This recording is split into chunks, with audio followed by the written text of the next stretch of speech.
Kannur പാനൂരിൽ bomb നിർമ്മാണത്തിനിടെ മരിച്ച ഷെറിനെ രക്തസാക്ഷിയാക്കി ഡിവൈഎഫ്ഐയുടെ പ്രമേയം വന്നു. കുന്നോത്തുപറമ്പ് മേഖലാ സമ്മേളനത്തിലാണ് ഈ പ്രമേയം അവതരിപ്പിച്ചത്.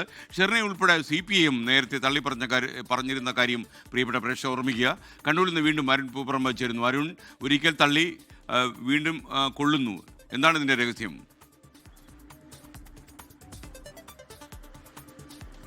SKN good morning. 2024 ഏപ്രിൽ 5-നാണ് ആ ബോംബ് നിർമ്മാണത്തിനിടെ പാനൂർ മുളിയാത്തോടിൽ അവിടെ ആളൊഴിഞ്ഞ സ്ഥലത്തെ നിർമ്മാണം പൂർത്തിയാകാത്ത വീടിന്റെ ടെറസിൽ നിന്ന് ആ ബോംബ് നിർമ്മിക്കുന്നതിനിടെ സ്ഫോടനമുണ്ടായി. ആ സ്ഫോടനത്തിലാണ് ഷെറിൻ കൊല്ലപ്പെട്ടത്. മറ്റൊരു യുവാവിന് ഗുരുതരമായി പരിക്കേൽക്കുകയും ചെയ്തിരുന്നു. 2 കൈ ആ യുവാവിന് നഷ്ടപ്പെട്ടിരുന്നു.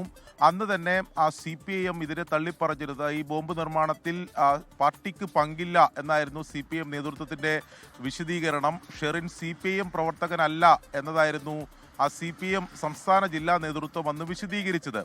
അതിനുശേഷം CPIMന്റെ പാനൂർ ഏരിയ നേതാക്കളും ലോക്കൽ നേതാക്കളൊക്കെ ഈ ഷെറിന്റെ വീട് സന്ദർശിച്ചത് ഒരു ഘട്ടത്തിൽ വിവാദമാവുകയും ചെയ്തിരുന്നു. ഇതിപ്പോൾ DYFIയുടെ മേഖലാ സമ്മേളനങ്ങൾ നടന്നുകൊണ്ടിരിക്കുകയാണ്. ഇന്നലെ കുന്നോത്തുപറമ്പ് മേഖലാ സമ്മേളനം നടന്ന ഘട്ടത്തിൽ സമ്മേളനത്തിന്റെ ഭാഗമായി അവതരിപ്പിച്ച രക്തസാക്ഷി പ്രമേയത്തിലാണ് ഷെറിന്റെ പേര് കൂടി ഉൾപ്പെടുത്തിയത്.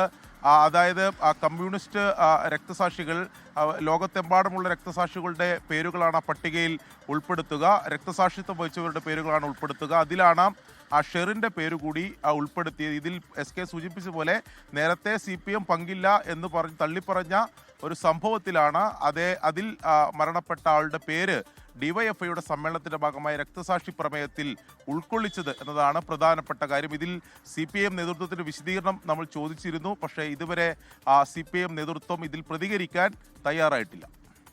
ലോകത്തെവിടെയായാലും ഏത് സമയത്തും 24 വാർത്തകളും ഓഗ്മെന്റഡ് റിയാലിറ്റി പാക്കേജുകളും എക്സ്പ്ലെയിനറുകളും വിശദമായി കാണാൻ ഞങ്ങളുടെ YouTube ചാനൽ നിങ്ങൾക്ക് സബ്സ്ക്രൈബ് ചെയ്യാം.